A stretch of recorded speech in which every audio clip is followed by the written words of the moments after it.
లూకాసు వార్త 24 అధ్యాయం 30-31 ఒకసారి మనం చూసుకుందాం అండి. ఆయన వారితో కూడా భోజనం కూర్చున్నప్పుడు ఒక రొట్టెను పట్టుకొని స్తోత్రము చేసి దాన్ని విరిచి పంచిపెట్టగా వారి కన్నులు తెరవబడి ఆయనను గుర్తుపట్టిరి. అంతటా ఆయన వారికి అదృశ్యమైంది. హల్లెలూయా. ఆయన వారితో కూడా భోజనం కూర్చున్నప్పుడు ఒక రొట్టెను పట్టుకొని స్తోత్రం చేసి దాన్ని విరిచిపెట్టగా వారి కన్నులు తెరవబడ్డాయి అంటండి.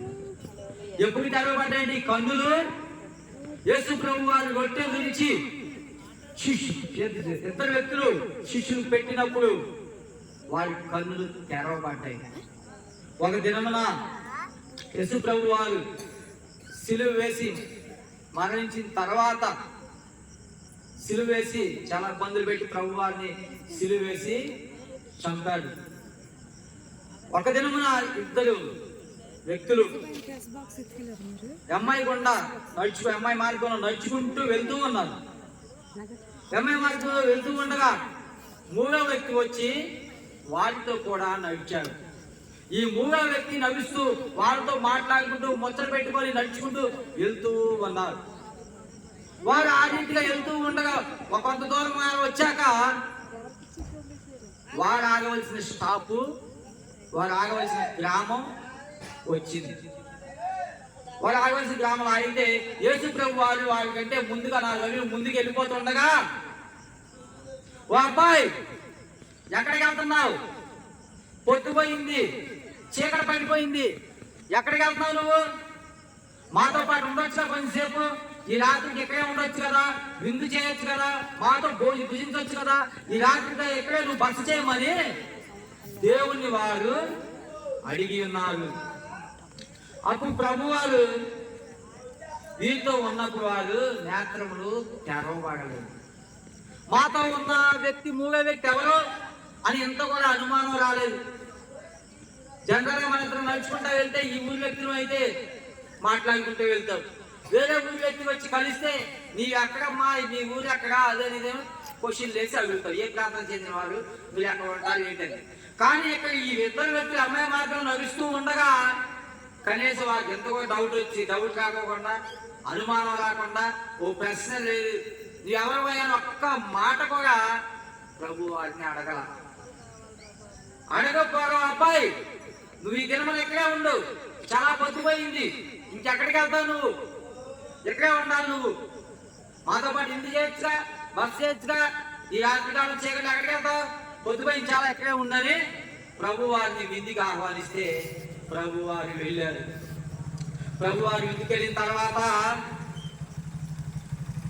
యేసు ప్రభు బహు దుఃఖంగా ఎంతో బాధపడి ఆయన వారితో కూడా భోజనం కూర్చున్నప్పుడు ఒక రొట్టెను పట్టుకొని స్తోత్రం చేసి దాన్ని విరిచి పంచిపెట్టగా వారి కనులు తెరవబడ్డాయి. ఎప్పుడు తెరవబడ్డాయి అంట? ఎప్పుడైతే రొట్టెని విరిచాడో, వారికి ఇచ్చాడో, వారు తీసుకొనగా వారు భుజించగా నేత్రాలు తెరవబడ్డాయి. ఆత్మీయ నేత్రాలతో చూడాలి. ఆత్మీయ నేత్రాలతో చూస్తే మనకు అర్థం అవుతుంది ప్రభు వారా కాదు. ఒక్కసారి కూడా క్వశ్చన్ వేసుకోవాలి వాళ్ళ హృదయాలకి, ఇతను ఎవరు అని. అంతగా తర్వాత ఏమన్నాడు ప్రభు, ఏమయ్యంట? గొట్టి నుంచి పెట్టగానే తర్వాత అదృశ్యం అయిపోయాయంట. అదృశ్యం అంటే కనపడకుండా ప్రభు వారు మాయమైంది.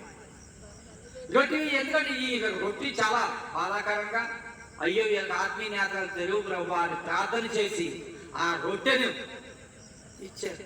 విరిచి వారికి పెట్టిన తర్వాత వారికి ఉన్న నేత్రాలు తెరవబడ్డాయి.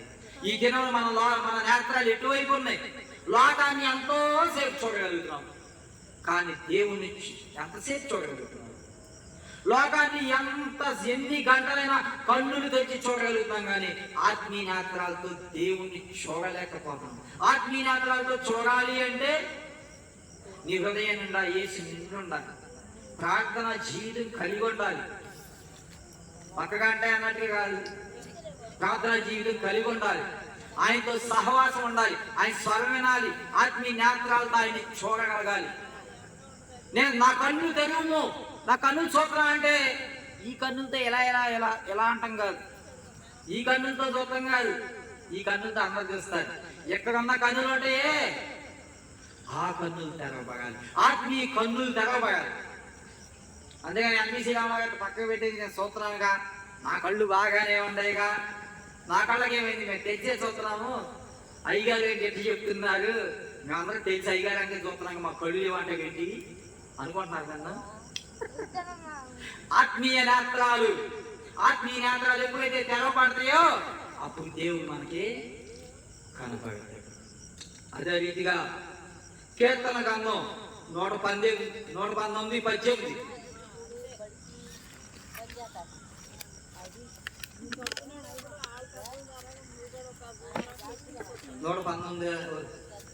వచ్చాడమ్మా. నేను నీ ధర్మశాస్త్రమునందు ఆశ్చర్యమైన సంగతులను చూచినట్లు నా కన్నులు తెరువుము. చాలమ్మా, 118 వచ్చాను. నేను నీ ధర్మశాస్త్రమునందు ఆశ్చర్యమైన సంగతులను చూచినట్లు నా కన్నులు తెరువుము. ఏమంటున్నాడు దావీదు? కీర్తనకారుడైన దావీదు అంటున్నాడు ఏమంటే, నేను నీ ధర్మశాస్త్రమునందు నీవు చేయు ఆశ్చర్యకరమైన క్రియలను నేను చూచినట్లను, నీవు చేయు పనులను, నీవు చేయు అద్భుతములను, నీవు చేయు సంగతులను నేను చూచినట్లుగా నా కన్నులు తెరువుము అని ప్రభువుని అడుగుతున్నాడు. అక్కడ ఈ దినం మనం అడుగుతున్నామా? మన దినచర్యలో మన టైం టేబుల్ ఏంటి?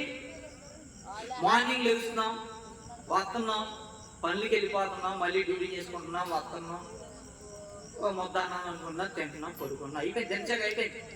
లేచాము, డ్యూటీకి వెళ్ళాము, చదువు అయితే కాలేజీకి వెళ్ళాము, వచ్చాము, మళ్ళీ అన్నం తింటాం, సాయంత్రం చీకటి పడిపోతుంది, అయిపోయింది. దినచర్య అయిపోయింది. మళ్ళీ కళ్ళు మూసుకుంటాం, మళ్ళీ తెల్లారిలాగా బయలుదేరితే వెళ్ళిపోయి ఇదే లైఫ్. మరి నీ కనులు ఎప్పుడు తెరవబడతాయి? నువ్వు ఎప్పుడు దేవుణ్ణి అడుగుతావు? అందుకే దావీదు విషయంలో ప్రభువారే స్వయంగా సాక్ష్యం ఇచ్చాడు. ఏమని? ఈ దావీదు నా హృదయానుసారుడు అని దేవుడే సాక్ష్యం ఇచ్చాడు. ఈ దినమున దేవుడు భూమి మీదకి వచ్చి ఎవరి గురించి సాక్ష్యం ఇవ్వగలుగుతాడు? అంతగా దావీదు గురించి అంటున్నాడు, ఈయన నాకు హృదయానుసారుడు. అంటే నా హృదయం తెలిసిన వాడు, నా మనసు ఎరిగిన వాడు, నా హృదయాన్ని ఎరిగిన వాడని దావీదు గురించి దేవుడే గొప్ప చేశాడు అక్కడ. కాబట్టి అంటున్నాడు, నీ ధర్మశాస్త్రం నందు నీవు చేయి ఆశ్చర్యకరమైన సంగతులను నేను చూసినట్లు నా కన్నులు తెరవమని దేవుణ్ణి వేడుకుంటున్నాడు. ఈ దినం మనం కూడా అడగాలి, దేవుని అడగాలి. లేకపోతే ఈ కన్నులు అందరికీ ఉంటాయి, ఈ కన్నులు అందరికీ ఉంటాయి, కానీ ఆత్మీయ నేత్రాలు, ఆత్మీయ కన్నులు అందరికీ మూసుకుపోయాయి. అవి దేవుడితో ఎగితే అవి తెరవబడతాయి. దేవుడిలో మనం ఉంటే ఆ కన్నులు తెరవబడతాయి. కాబట్టి 2 రాజులు 6:17 2 రాజులు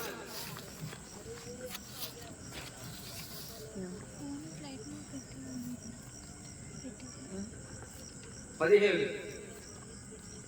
అంతటా ఆమె లోపలికి వచ్చి యెహోవా వీడు చూచున్నట్లు దయచేసి వీని కండ్లను తెరవమని ఎలీషా ప్రార్థన చేయగా యెహోవా పనివాని కండ్లను తెరవజేసెను. కనుక వాడు ఎలీషా చుట్టూను పర్వతము అగ్ని గుర్రముల చేత రథముల చేతను నిండి ఉండుట చూచెను. హల్లెలూయా, హల్లెలూయా, హల్లెలూయా.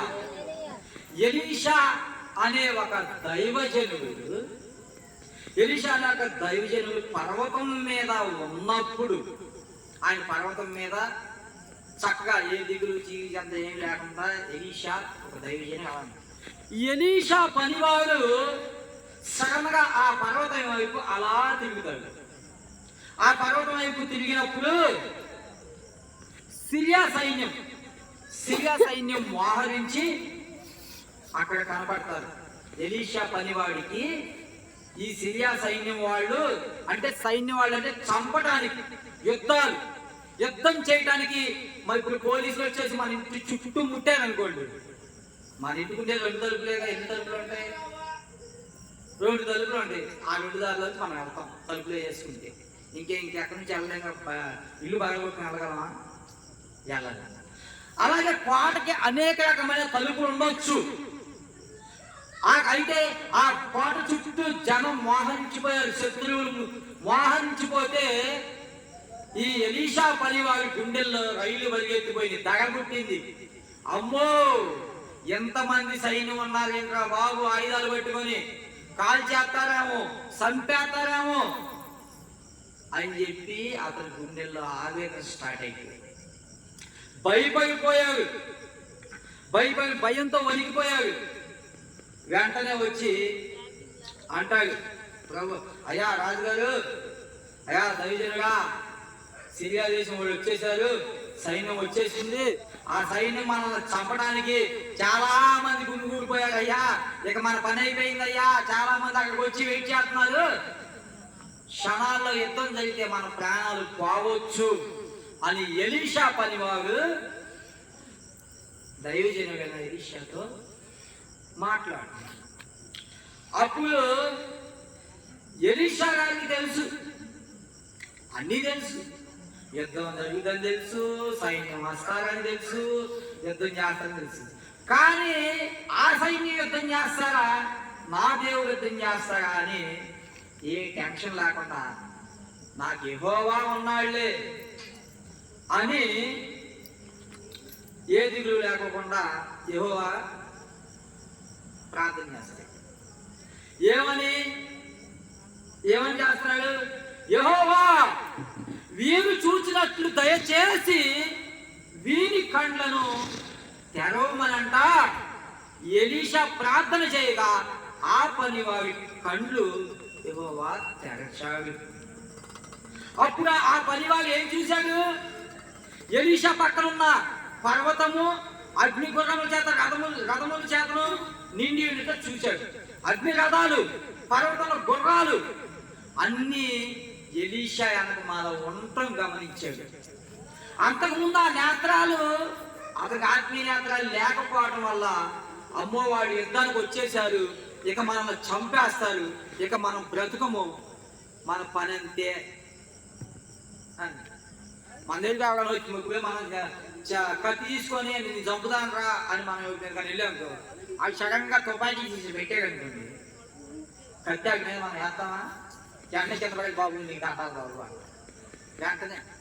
ఎందుకంటే మన దగ్గర ఉన్న ఆయుధం కన్నా వాడి దగ్గర ఇంత బుల్లెట్, నీ దగ్గర ఇంత పెద్ద కత్తి ఉంది, వాడి దగ్గర చిన్ని బుల్లెట్.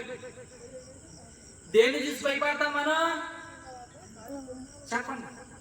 మీ దగ్గర ఎంత కత్తి ఉంది, చిన్న పెద్ద కత్తి చూసి వాడు భయపడ్డాగా. ఆ కత్తి అంటున్నా పడేసి ఆ చిన్న బుల్లెట్ని చూసి అమ్మో నాయన బాబు నన్ను క్షమించయ్యా అని అంటే మాట్లాడేసి అది క్షమాపణ చేస్తాం భయం. ఆ చిన్న బుల్లెట్ని చూసి మనం ఇదైపోయి అది ఆ రీతిగా ఈ బుల్లెట్ని చూసే కదా ఇక్కడ లోబడిపోయాం.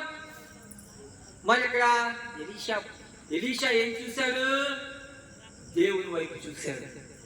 వెంటనే ప్రార్థన చేశాడు. ఏమని ప్రార్థన చేశాడు? ప్రభువా, అతని కనులు తెరువయ్యా, కనులు తెరువు అన్నాడు. అంతేగాని ఒరే మొద్దు, నాకు కనపడదు, నీకు కనపడతలేదా? నీ కన్నులు ఎందుకు చెడిపోయినాయి? నా కన్నులు కనపడలేదు, నీకెందుకు కనపడరా? నీ కన్నులు చెడిపోయినాయా? నీ కన్నులు మంచివి కాదా? నీకెందుకు కనపడుతున్నాయా అని అతను తిట్టలేదు, తన మీద కోపపడలేదు.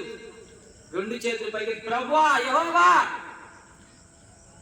అని ప్రార్థన చేసి వీరి కనులు చూసినట్లుగా వీరి కనులు తెరువు ప్రభువా అని ప్రార్థన చేశాడు తప్ప ఎక్కడ పనివాడిని కోపగించుకోవాలి. ఎందుకని కోపగించుకోలేదంటే ఎవరికి చెప్తే అక్కడ కార్యం జరుగుతుందో, ఎవరికి చెప్తే ఆ పని అక్కడ నెరవేర్చబడుతుందో వారికి చెప్పేది. యెహోవాకి చెప్పిన తర్వాత తన కళ్ళు తెరవబడ్డాయి. ఆ కళ్ళు తెరవబడ్డాక తను చూడగలిగాడు. ఈ ఎలీషా మళ్ళీ ఏమన్నాయంట? గుర్రములు, రథములు, ఆయన వెనకమాల ఉన్నాయి. ఆ గుర్రాల రథం యుద్ధం చేయడానికి ఆ రకంగా ఉంటే ఆ సైన్యం వచ్చి ఇంకేం చంపింది. అప్పటిదాకా చూడని ఈ పనివాడు తర్వాత ఎలా చూడగలిగాడు? ప్రార్థన చేయగలిగాడు. ఎలీషా ప్రార్థన చేసిన తర్వాత ఇతని కన్నులు తెరవబడతాయి. ఒక దైవజనుడు ప్రార్థన చేసి ఏమంటున్నాడు? కన్ను తెరవండి. ఈ రోజున సేవకులు కూడా అయ్యా సంఘాల్లో ఉన్న బిడ్డల కళ్ళు తెరువునాయనా. ఎంతో మంది ప్రార్థన పడుతున్నారు, చేసినంతసేపు ప్రార్థన చేస్తున్నారు. పోయిన వారం చెప్పినట్టుగా శనివారం నుంచి సోమవారం నుంచి శనివారం వరకు మన ఇష్టం, ఆదివారం ఒక్కరోజు మాత్రం చేసేది. కాబట్టి ఈ రోజు అనేక మంది దైవజనులు ప్రార్థన చేసిన ప్రార్థన ఏంటంటే, ప్రభువా ప్రతి ఒక్కరు ఆత్మీయ నేత్రాలు కలిగి ఉండాలి, ప్రతి ఒక్కరు కన్నులు మీరు తెరవాలి, ప్రతి ఒక్కరు చూడాల్సిన చూపు ఏంటో తెలుసా? లోకపరమైన చూపు కాదు ప్రభువా. ప్రతి ఒక్కరు ఆత్మీయ నేత్రాలతో నిన్ను చూడగలగాలి. నిన్ను చూసిన తర్వాత నీతో అక్కడ సహవాసం ఏర్పరచుకోవాలి అని ప్రతి దైవజనులు ఎంతో ప్రార్థన చేస్తున్నారు. అయినప్పటికీ మనం ఒక గంట ప్రార్థనలో ఉండిపోయి తురుగుమని మళ్ళీ మన లోకం మందే. ఏసైనా ఇక్కడ 2 నిమిషాలు, ఏసైకి గంటే పర్మిషను, ఆదివారమే పర్మిషను, ఆదివారమే లైసెన్స్ ఏసైకి. విడి రోజుల్లో లేదు. విడి రోజుల్లో మన దగ్గర లైసెన్స్ లేదానికి. ఆదివారం ఒక్కరోజానికి లైసెన్స్. ప్రభా నేను మందిరా పక్కన కలుసుకున్నాం లేదు, ఇక విడి రోజుల్లో ఆయనకి లైసెన్స్ లేదండి. కాబట్టి దైవజన్ ఎంతో కష్టపడి మూలుగుచున్నారు. ఇదేమన్నా ప్రతి ఒక్కరి కన్నులు తెరువు ప్రభువా. కన్నులు తెరవడం అంటే ఏంటి? ఆత్మీయ నేత్రాలు తెరవాలి. ఆత్మీయ నేత్రాలు తెరవడం అంటే ఏంటి? పాపాన్ని, జీవితాన్ని అన్నిటిని విడిచిపెట్టుకుంటే మన కన్నులు తెరవబడతాయి. పాపంలో నుంచి బయటకు వస్తే కన్నులు తెరవబడతాయి. ఎప్పుడైతే ఇదిగో మనం వ్యభిచారంగా ఉన్నామా దాన్ని విడిచిపెట్టాలి, మన కన్నులు తెరబడతాయి. పాపంలో ఉన్నావా, అబద్ధికురాలుగా ఉన్నావా, అబద్ధాలు ఆడేవాళ్ళుగా ఉన్నావా, దొంగతనాలు చేసేవాడిగా ఉన్నావా, వ్యర్థమైన మాటలు మాట్లాడేవాళ్ళుగా ఉన్నావా, ఆ రీతిగా ఉంటే మన కన్నులు ఎలా ఎప్పుడు తెరవబడతాయి? ఎప్పుడైతే ఆయన కోసం వాటన్నిటిని విడిచిపెట్టి నీ కన్నులు తెరవాలంటే ఆయన ఎప్పుడైతే వేరుగల ప్రభువా నా నేత్రములు తెలివయ్యా నిన్ను చూచినట్లు ఈ కన్నులు ప్రభువా సూటిగా నిన్ను చూచినట్లు నాకు దయచేసి సమాధానం ప్రభువా ఆయన వేడుకుంటే ఈ యొక్క ఆత్మీయ నేత్రాలు తెరబడితే నీకు డైరెక్ట్ గా ఆయన కనపడతాయి. ఆత్మీయ నేత్రాలు నీకు లేకుండా నువ్వు చూడలేకపోతే దేవుడు ఏం కనపడ్డాడు, అక్వా దగ్గరే కనపడతాయి. ఎక్కడ లైట్ కనపడుతుందా? పొలంలో చూడండి ఏం కనపడుతుంది? చీకటి కనపడుతుందా? మన చీకటే ఉంటుంది. చీకటిగానే కనపడుతుంది. చీకటి దేనికి గుర్తు? అపవాదిగా. వెలుగు దేవుడు. కాబట్టి మన వెలుగులో చూడగలుగుతాం, చీకటిని చూడగలం. కళ్ళు మూసుకొని మీరు 2 అడుగులు అక్కడికి వేయండి. కళ్ళు మూసుకొని జస్ట్ కళ్ళు మూసుకొని ఆ సందుకానికి వెళ్ళండి, లేదా ఇటు వెళ్ళండి. ఆ రోడ్డు చివరి దాకా వస్తుందా? 2 అడుగులు ఏంటి కళ్ళు మూసుకొని. అమ్మో నేను ఏ భాగాల్లోకి వెళ్ళిపోతాను, ఏ సైడ్ కాల్లోకి వెళ్ళిపోతానని హృదయంలో అసలు ముందు దిగులు. కాబట్టి మన ఆత్మీయ నేత్రాలు తెరవబడితేనే మనం ఆయన చూడగలుగుతాం. అదే ప్రకటన గ్రంథం, ప్రకటన 3:8 చూసుకున్నట్లయితే కనుక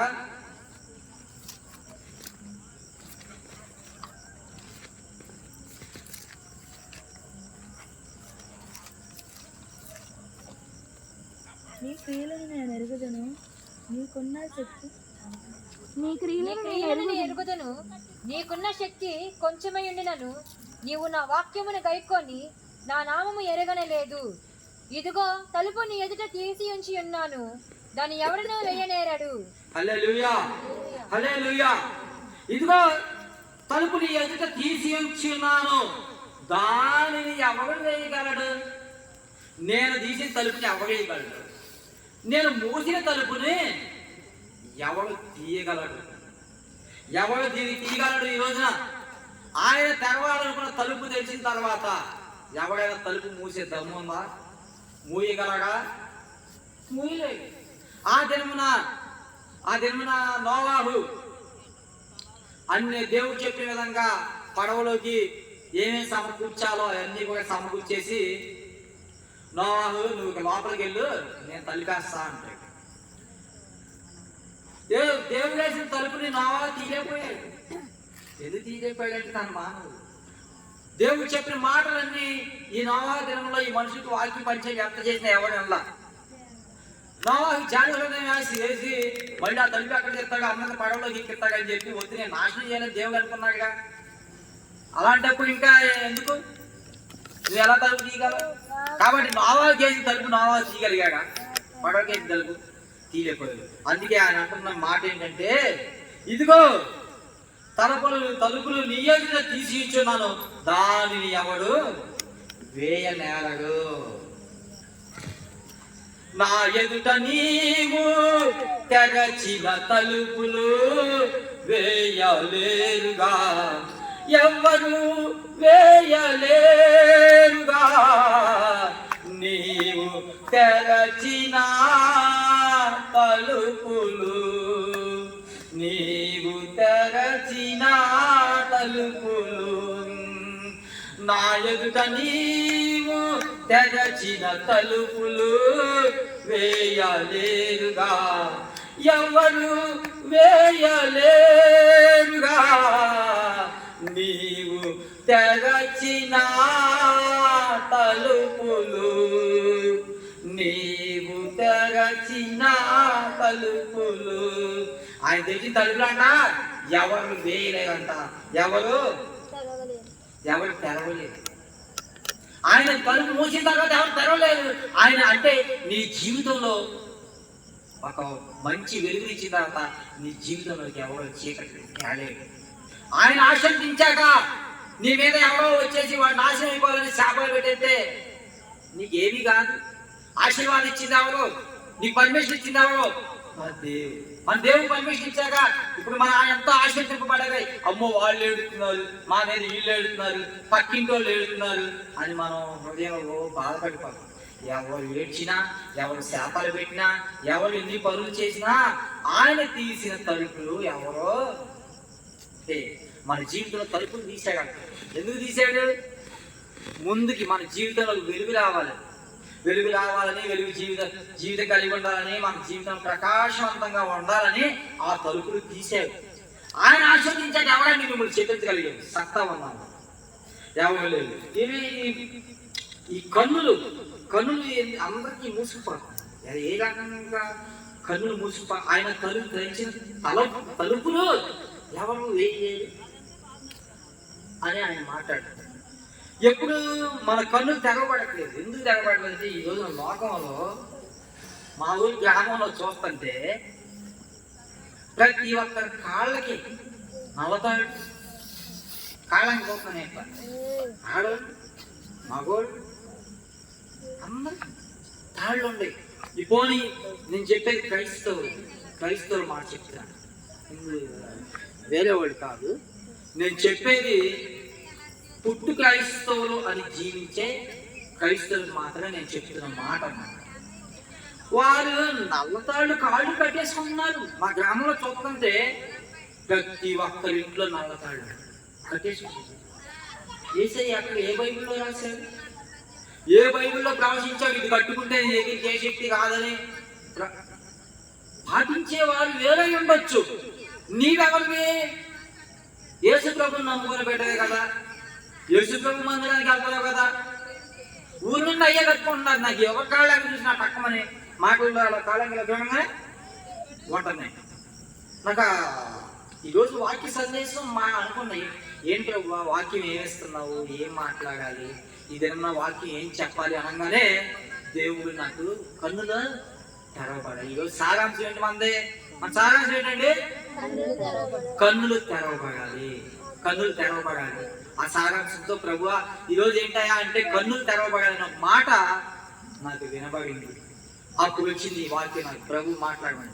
చాలా మంది ఎవరైనా విధవరాళ్ళు ఎదురొస్తే అమ్మో మొన్న ఒక ఆవిడ అలా ఎదురొస్తుంది, నేను బండి మీద నుంచొని ఆమె మాట్లాడతాను, అయ్యా కాసేపు ఆగేళ్ళ ఆగాలి అన్నాను. ఏంటి కాసేపు ఆగి వెళ్ళమంటే ఎందుకు అది అర్థం విధవరాలు వస్తుంది. రేపు నువ్వు అవ్వ ఎదవే గ్యారెంటీ ఇచ్చాడా? అమ్మ నీ గుండె మీద తాలుస్తుంది ఎక్కడికి రేపు నువ్వు అవ్వ ఎదవే అంటున్నా. విధవరాలు ఎదురొస్తుంది అంటే ఆమె ఎదురొచ్చి నేను చచ్చిపోతా, ఆమె ఎదురొచ్చి నాకు శాపమా? ఆమె పోనామయ్యా ఆమె దారి ఆమె అనుకుంది, నన్ను ఈ సావాలని నేను శాపన పెట్టిన పోనేమన్నా. ఆ ఊళ్ళో మనకు తెలియదు, మన ఊళ్ళో ఆమె తెలియదు. కానీ ఏమంటది ఒక 2 నిమిషాలు ఆగిన ఆగండి, ఎందుకంటే నాకు అర్థం కాదు ఏమతో మాట. అయ్యా 2 నిమిషాలు ఆగలేయ్యా, బండి స్టార్ట్ చేస్తుంటే 2 నిమిషాలు ఆగి స్టార్ట్ చేసేదాన్ని. ఎందుకంటే తల వెంటనే ఇలా తిప్పితే ఒక విధవరాలు వస్తుంది. స్టార్ట్ ఆగలబాకయ్యా. నా చావు మరణాలు దేవుని చేతిలో ఉన్నాయా, ఆ విధవరాల చేతిలో ఉన్నాయా? దేవుని చేతులు. ప్లస్ దేవుడు ఏమంటున్నాడు, విధవరాల పక్షాన నేను రాజ్యమాడు. విధవరాల పక్షాన ఆయన 100% ఉండిపోతాడండి. వాళ్ళు ఎంత ప్రేమిస్తాడో. విధవరాండ్లు అంటే దేవునికి అంటే అయ్యో పాపం జాలిపడి వారి పక్షాన్ని వ్యాఖ్యమాడతాడు. వారు నాకు మాట అంటే ఊరుకోడు, చాలా ప్రేమిస్తాడు. అయ్యో తాను భర్తను కోల్పోయింది పాపం కదా అని వారిని ఎంతగానో ప్రేమిస్తాడు దేవుడు. అలాంటి ఆవిడ ఎదురొస్తే ఎలా ఇంటికి వెళ్తావు నువ్వు? అలాంటి పనులు చేస్తున్నారు. కాళ్ళ నిండా తాళ్ళు కడుతున్నారు, ఇంటుకులు కట్టేసుకుంటున్నారు. మరి పుట్టుక్రైస్తువులు అంటున్నారు. నా గ్రామం అంతా చూస్తుంటే నాకు అసలు అదే అనిపించింది, ఏంటో ఈ కాళ్ళ ఏంటి అసలు ఏంటి అనిపించింది. క్రైస్తవులైనా అన్న మాదిరిగా తయారైపోతున్నారు. ఆ విధంగా తుమ్మితే వెళ్ళకూడదు అంట. యోగా కనుక మాట్లాడి తుమ్మే వెళ్ళబా, 2 నిమిషాలు ఆగు, తుమ్ముతున్నా వెళ్ళబా. తుమ్మే నాకైనా బగిలిన కొన్ని తుప్పల్లో తుమ్మితే ఏమైంది? జలుబు నీకు రేపు రాదా? జలుబు ఏదో మంచుకు వచ్చిందో జలుబుకి వచ్చిందో ఒంట్లో వేడి చేసో జలుబు వచ్చి అవి తుమ్మాడు. తుమ్మే రాదు ఎలామాకు. ఏసై బైబిల్ ఏ ప్రకటన గ్రంథంలో రాశాడు, ఏ అధ్యాయంలో రాశాడు, ఏ వచనంలో రాశాడు. తుమ్మితే వెళ్ళొద్దు, విధవరాండ్లు వస్తే వెళ్ళొద్దు, మీరు పలానా కట్టుకోండి, మీ మీద వెయ్యాలి. అధికారం అంతా మన చేతులుగా అప్పగించాడు. నా నామంలో మీరు భూమి మీద ఏది మాట్లాడతారో, ఏది నా నామంలో మీరు అక్కడ ప్రచురింపజేస్తారో, రిలీజ్ చేస్తారో దాన్ని బట్టి నేను పని చేస్తాను మాట. అధికారం అంతా మనకిస్తే ఈ శక్తులు ఎక్కడి నుంచి వచ్చినాయండి?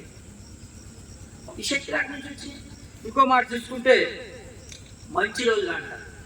మంచి రోజులు, మంచి గడియలు చూసుకోవాలంట.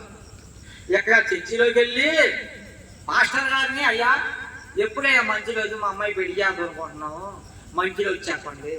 లేకపోతే గృహప్రవేశం పెట్టుకుంటున్నాం, మంచి రోజు చెప్పండి. పిల్లలు ఉయ్యాలు లేస్తున్నాం, మంచి రోజు చెప్పండి. స్లాబ్ వేసుకుంటున్నాం, మంచి రోజు చెప్పండి అని అంటున్నారు. మంచి రోజులు చెడ్డ రోజులు వాక్యంలో ఎక్కడ చెప్పాడు దేవుడు? ఎక్కడ చెప్పాడు దేవుడు? ఏ మాటలో చెప్పాడు? మంచిదనం చెడ్డదనం ఎక్కడ చెప్పాడు? చెప్పలేదు కదా. కాబట్టి ఈ గడియలు చూసేసుకుంటున్నారు, మంచి మాటలు చూసుకుంటున్నారు, మంచి రోజులు చూసుకుంటున్నారు. వీళ్ళంతా ఎవరండి?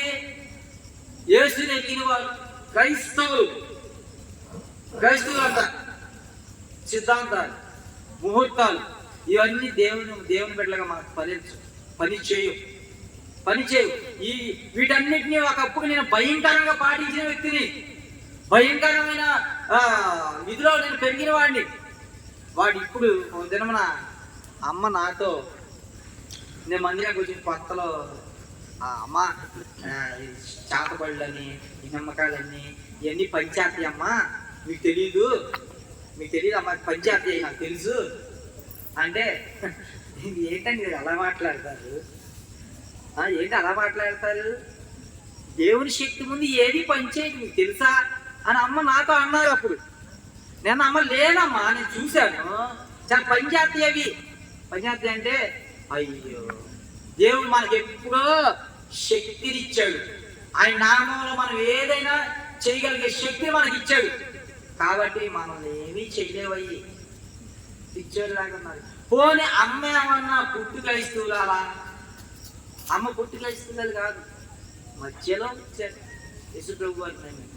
మరి ఆయన అంత బలంగా ఉంటే నేను పుట్టుకైస్తువులు, మా తాతలు క్రైస్తవులు, మా నాన్నగారి ఫ్యామిలీ క్రైస్తవులు, నేను పుట్టుకైస్తూనే కదా. మరి మధ్యలో వచ్చిన అమ్మ మధ్యలో వచ్చాడు. వాళ్ళు అంత బలంగా నమ్మితే యేసు ప్రభు నామంలో ఏదైనా అపవాదికి సంబంధించిన జరగవు. ఆయన బలంగా ఉంటాడు, బలంగా పనిచేస్తాడు. ఆవిడే అమ్మగారే అలా చెప్తే పుట్టుక ఇష్టం ఉంది. నేను అంటున్నాను అమ్మతో, లేదమ్మా శక్తులు పని చేస్తాయి అమ్మ చేస్తా అంటే పిచ్చోళ్ళలాగా ఉన్నారు వీళ్ళు. దేవుని శక్తి ముందు ఏ శక్తి పని చేయదు అన్నాడు. కొద్ది రోజుల తర్వాత ఇదే డైలాగ్ నేను ఇతరులతో అంటున్నా. నిమ్మకాయలు దారిలో పెడితే ఆ నిమ్మకాయ తెచ్చి నాకు ఇస్తే మీరు కొద్దిగా సహాయం చేసి కొద్ది పంచదార శుభ్రంగా తాగుతానయ్యా. ఆ నిమ్మకాయలు పెట్టి నేను శుభ్రంగా నిమ్మకాయలు అట్టకి పెట్టారుగా, మిరగాయలు ఇచ్చారు, మిరగాయలు పెట్టారు తాలింపు వేసుకుంటా. జుట్టు ఇచ్చారు నాకు సవరం అవసరం లేదు కాబట్టి ఆ జుట్టు మన పని లేదు, పక్కకు దూసేస్తాను. ఏంటి మిరగాయలు అయితే తీసుకెళ్ళి తాలింపు వేసుకుంటాను. నిమ్మకాయలు అయితే కనుక కొద్దిగా ఆ నిమ్మకాయలు వేసినట్టు బాగోలే కొద్ది పంచదార కొడితే వేడి చేసింది బాగా నిమ్మకాయ పెట్టుకొని తాగుతాను ఆయన అంట.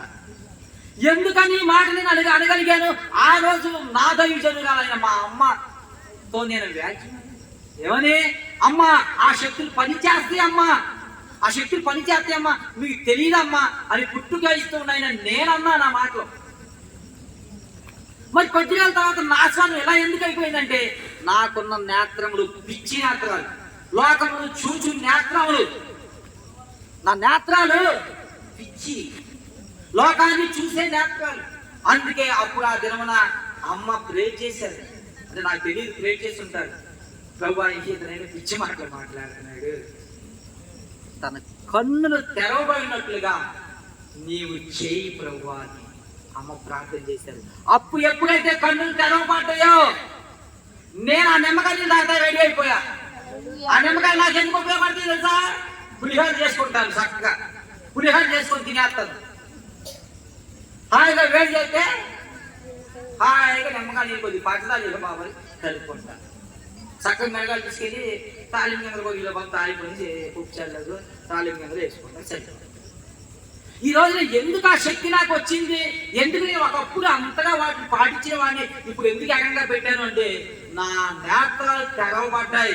ఇంతకాలం నేను లోకంలో ఉన్నాను కనుక నాకు ఈ కనులు తెరవబడ్డాయి. ఎప్పుడైతే అమ్మ దైవజంగాలైన మా అమ్మ ఎప్పుడైతే ప్రేయర్ చేశారో, అమ్మగారితో నేను ఎప్పుడైతే రాజ్యవాడి అమ్మ లేదమ్మా ఈ పని చేస్తాను ఎంతగా నేను మాట్లాడితే పుట్టుగా ఇస్తున్నాయి. నేను ఆ మాట మాట్లాడితే అమ్మ నన్నే తిప్పికొట్టాడు. లేదండి ఏంటండి పిచ్చి మాటలు అండి, అవి పని చేయటం ఏంటండి, ఏ సైన్యం అవి పని చేస్తాయండి అని అమ్మ నన్ను అంటే. కానీ అప్పుడు లోకంలో ఉన్నాను కాబట్టి సిగ్గే పడలా. ఇవేంటి ఇలా అంటున్నారు, పని చేస్తాయి కదా మీకు తెలియదమ్మా అన్న నేను. ఇప్పుడు సవాల్, అరే అబ్బాయిగా సవాల్, నా యేసు నాకుండగా ఏ నమ్మకాలు వేస్తారు, ఏమేస్తారు చెప్పు. కాబట్టి ఈ దినమున అనేక మంది నేత్రాలు తెరవబడి ఒక విధవలు ఆలోచిస్తారు ఏం చేసిందండి, అవి ఏ పాపం ఏంటి, భర్తను సావగా సభ్యతపోది తనకు మరణం వచ్చింది. హఠాత్తుగా మరణం తాను భర్తను కోల్పోయింది. భర్త కోల్పోయిన తర్వాత ఏడవడం పోషణ ఉండదు, అవునా కదా? భర్తను కోల్పోతే వారి పోషణ ఉండదు, బిడ్డలను బతికించుకోవడం కష్టం, రోడ్లు పడిపోతాడు భర్త లేకపోతే. అలాంటి వాళ్ళని పట్టుకొని విధవరాలు వస్తుందని నువ్వు విహారం చేస్తావా? ఆయన ఏమంటున్నాడు, వాళ్ళ పక్షాన్ని నేను ఉంటాను, మాట్లాడతాను, నిలబడి మాట్లాడతాను, ఏదిరా నాకు పెట్టినట్టు అని ఆయన చెప్పేసేస్తున్నాడు అక్కడ. మరి నువ్వు వచ్చే కలుగో అదేదో అప్పుడు పక్కన వెళ్ళగలరు. ఇది ఏంటమ్మా మాట? అది వాడు ఎంత దుఃఖంలో ఉంటారు, వాడు ఎంత బాధలో ఉంటారు. అదే నా భర్తను కోల్పోయిన బాధలో వాడుంటే నీ సెంటిమెంట్ పక్కన పెట్టి ఏ ఆమె చెప్పించేస్తుంది, ఆ ఇద్దరు నిన్ను సావరా అని. ఆమె అది పోతే నువ్వు ఇటు పో, ఇద్దరు చేశారు కదా వద్దు, ఆమె అక్కదానికి ఏలేదుగా. కాబట్టి ఇవన్నీ కూడా పాటిస్తున్నారు, పుట్టి క్రైస్తవులు పాటిస్తున్నారు. ఇవన్నీ కూడా ఏమైపోతుంది ఈ లోకం, ఏమైపోతుంది ఈ ప్రపంచం అన్నట్టుగా ఎలా ఉన్నాయి. ఈ దినం మీరు ఆలోచించుకోండి, ప్రభువుని అడగండి. నేను ప్రతి వారం చెప్పే వాక్యం ఒకటే, గత వారంలో చెప్పాను, ఆయన స్వరం వినాలి. ఆయన స్వరం వినిపించి ప్రభు అని మనం మొరపెడితే వినిపిస్తాడు ఖచ్చితంగా, మీరు వినగలుగుతారు. తర్వాత వారం కూడా చెప్పాను, ఏ సారాంశం చెప్పాను, రాజమార్గం కావాలి. రాజమార్గంలో వెళ్తే నీకు పరలోక రాజ్యం ఖచ్చితంగా ఉంటుంది. కాబట్టి ఆ మార్గం ప్రభు, ఆ మార్గంలో మమ్మల్ని నడిపించాయా, మీ స్వరాన్ని వినిపించాయా అని మనం అడిగితే ఖచ్చితంగా ఆయన మనకే అధికారాన్ని ఇచ్చాడు. మనం అడగకే లేదు, అడగే ఈ దరిద్రంలో అంటున్నాం. ఈ జన్మను కూడా నేను చెప్తుంది ఏంటంటే కన్నులు తెరవబడాలి. సారాంశం 3 వారాలు 3 సారాంశాలు చెప్పాను. అర్థమైంది కదండి. స్వరం వినమని చెప్పాను, రాజు మార్గం ప్రవేశించమని చెప్పాను, కనులు తెరవమని ప్రభువుని అడగాలి అని చెప్తున్నాను. ఈ జన్మన అనేక మంది కనులు మూసుకుపోయి అన్ని సిద్ధాంతాలు పాటిస్తూ విధవరాండ్ల వాళ్ళని సిద్ధాంతాలని నిమ్మకాలని అదని తాళ్ళని ఎన్నో పాటిస్తున్నారు. యేసు ప్రభు నామంలో ఎన్ని వేస్ట్ పనులయ్యాయి. ఆయన మనకి ఇచ్చిన నమ్మకం, విశ్వాసం, ఘనత. కాబట్టి కనులు చూసినట్లుగా మనం ప్రార్థనలో పెట్టాలి. ఖచ్చితంగా మనం ప్రార్థన అడగాలి. ప్రార్థన అడగడం కూడా తెలియాలండి. ఇప్పుడు ఇంటికి వెళ్తే ఇంటికి పోయిన అనుకునేవారు వెళ్తారు కదా, ఏ అమ్మా అమ్మడం అంటాగా, ఎల్లకొచ్చి అనుకునేవారు ఎట్లా వెళ్తారు కదా, అమ్మా తల్లి మాదా కొలతల్లి కొంచెం అమ్మా అంటే, అమ్మ అన్నవి అంటే బొచ్చి తీసుకొని ఎత్తి మీద కొడతామండి. మా ఆయన నన్ను గట్టిగా పిల్లలేదు గుర్తున్నవి ఇంకా అన్నం కాదు, బొచ్చి తీసి చెప్ప తీసుకొని కొడతాడు. అదే స్మూత్గా అమ్మ తల్లి అమ్మ అంటే అమ్మా అని నా కొడుకు నన్ను పిలవడం ఎంత జాలిగా పిలుస్తున్నాడు. బాబు ఆగరాడు మొక్కలు రాత్రి ఉండయి యాత రాగండి చెప్పని వచ్చి బాబు పగలాడి చెప్పలేదనుకో, సంచి లేదనుకో, బాబు చెప్పకూడదు నువ్వే వచ్చు మా పల్లెలో రోజు ఒక్కటే కాదు చెప్పేమనేవా అని. నా కొడుకే నన్ను అమ్మా అని పిలవలేదు, నువ్వు అమ్మా మల్లకోళం తల్లియా అని ఎంత ప్రేమగా పిలిచావు అని మన ఆడవాళ్ళకి అసలు జాలి ఇవ్వలేదు. మగవాళ్ళు అనుకోవాలి బాబు ఆ చెప్పి ఇంకెత్తంగా నీ చెప్పాక ఆగలు పెట్టి ముందు పడితే మగవాళ్ళు ఆలోచన మాగలు జాలి కలిగింది, చెప్పలు ఇచ్చేస్తారు, ఏం ఇబ్బంది ఏం లేదు. కాబట్టి అలాంటి వాళ్ళు నువ్వు దేవుడు మరి ఏం అడగాలి ఆయన్ని, నువ్వు దేవుడు అయితే నన్ను దీవించు, దేవుడు అయితే నీ స్వరం వినిపించు, దేవుడు అయితే నీ కళ్ళు తెప్పించు అని అడుగుతారా? అడగటం కూడా తెలియాలి. దేవుడి దగ్గర ఎలా మొరపెట్టుకోవాలో కూడా తెలియాలి. ఆ మొరపెట్టుకోవాలి తెలియకపోతే రిజల్ట్ నీకు ఉండదు. తెలియాలి. ఆడవాళ్ళు శారీ కట్టుకోవాలి, పంజాబీ డ్రెస్ వేసుకోవాలి, వీళ్ళు ఆడవాళ్ళని గుర్తింపు ఒక డ్రెస్ కావాలి, మగవాళ్ళకి షర్ట్ వేసుకోవాలి, ప్యాంట్ వేసుకోవాలి, గుర్తింపు కావాలి. ఎందుకని ఆడమగ డిఫరెన్స్ అలా ఉన్నాయి కాబట్టి ఆ వస్త్రాలు వాళ్ళు ధరిస్తారు. అలాగే దేవుణ్ణి అడిగే విధానం కూడా ఒకటి ఉంటుంది. ఏమిటిగా అయ్యా అయ్యా ప్రభా నాయన నా కన్ను తెలియదు నాయన, రాజమార్గంలో మరి అందరూ ఉన్నారంట, నేను ఉన్నాను లేదు నాకు తెలియదు అయ్యా, మరి నన్ను వినిపించుకోయ్యా, నడిపించయ్యా, మార్గాన్ని నడిపించయ్యా, ఇగో స్వరం అందరికి వినిపిస్తున్నామంట నాకు వినిపించయ్యా అంటే అదే అదే నా బిడ్డ అంత చక్కగా అని ఒక దినాన్ని నీకు దర్శనం ఇస్తాడు, ఆయన స్వరాన్ని వినిపిస్తాడు. రాజమార్గంలో బిడ్డ నువ్వు ఉండావులే కంగారు పడబాకని ఆ మార్గాన్ని నీకు దర్శనం చూపిస్తాడు. నీ కన్నులు కూడా తెరవబడ. అంతేగాని అడుక్కునేవాళ్ళగా మీరు చూడండి, ఎక్కువగా అడుక్కునేవాళ్ళు చాలా స్మూత్గా అడుగుతాడు, అమ్మా తల్లి మాదాగోళం అమ్మా చాలా జాలిగా అడుగుతాడు. మనం కూడా జాలిగా అంటాం, అవునా కదా? పాపంగా అడిగితే మాత్రం ఎవడన్నా అంతగా తెలియదు. కాబట్టి దేవుని కూడా మనం అడగాల్సిన రీతి కూల్గా అడగాలి. ప్రభువా నాయన నువ్వు గొప్ప దేవుడివి, మమ్మల్ని ప్రేమించావు, నీ మార్గంలో ఉంచుకో, మా కన్నులు తెలివి ప్రభువా అన్నాడు. ఎందుకంటే మన చుట్టుపక్కల మన కళ్ళతో చూస్తున్నవన్నీ కూడా పాపములే కనపడతాయి. మీరు ఎక్కడైనా చూడండి, ఏ వీధిలోకైనా వెళ్ళండి, ఏ బస్సు అయినా ఎక్కండి, ఈ ప్రపంచం మీరు ఎక్కడైనా చూడండి, మీ కన్నులకు పాపం తప్ప ఇంకేమైనా కనపడతా కనపడదు. అదే ఈ నేత్రాలతో చూస్తే నువ్వు తేటగా యేసు ప్రభు గారు కనపడతారు, ఆత్మీయ నేత్రాలు. కాబట్టి మనం ఈ దినమున నేత్రాలు తెరవమని దేవుడిని ప్రార్థించుకోవాలి. ఇంటికి వెళ్ళండి, అడగండి, ప్రభువా వాక్యంలో చెప్పారు, ఆ వాక్యంలో చెప్పినట్టుగా నా కన్ను కూడా తెలియదు ప్రభువా అడుగుతారా? ఎట్లా అడుగుతారు? అదే ఎవరు దాకా అడుగుతారు? ఇలాగ వచ్చేసి వాళ్ళలాగా అడగాలి, వినయంగా. అతనిలాగా లాంటి చెప్పి ఆయన కొడతాయి చెప్పు తీసి ఏంటంటే ఎట్లా కదా అడిగేది. అంటే ఎవరన్నా డబ్బులు అడిగామనుకో, అమ్మ అప్పు అమ్మ లేదన్న 10,000 అమ్మ బాగా నేను 10,000 అంటే దేవుని అడగటం కూడా తెలియాలి. అడగటము తెలియాలి, ఆయన దగ్గర ఆ పర్మిషన్ తీసుకోవటము తెలియాలి. లాజిక్. కొంతమంది సాధకంగా నీలాగా ఉంటారు మనుషులు, చాలా తెలివైన వాళ్ళు. ఎక్కడ అందుగాకే నొక్కుతారు, అందుగాడి చేస్తారు, మనతోనే గొడవ. గొడవ పెట్టేసుకుంటారు, అనేక రకాలుగా వారు జీవిస్తారు.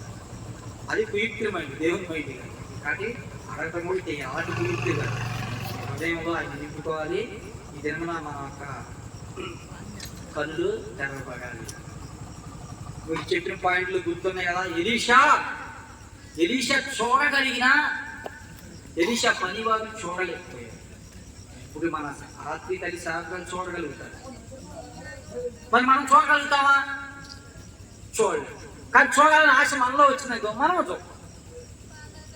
అట్లాగే ఎలీషా అని ఒక దైవజనుడు చూశాడు రాజ్యం మీద చంపడానికి వస్తే, కానీ పని వాళ్ళు చూడలేకపోతే దేవునికి ప్రార్థన చేయగానే వెంటనే వాళ్ళు చూడగలిగారు.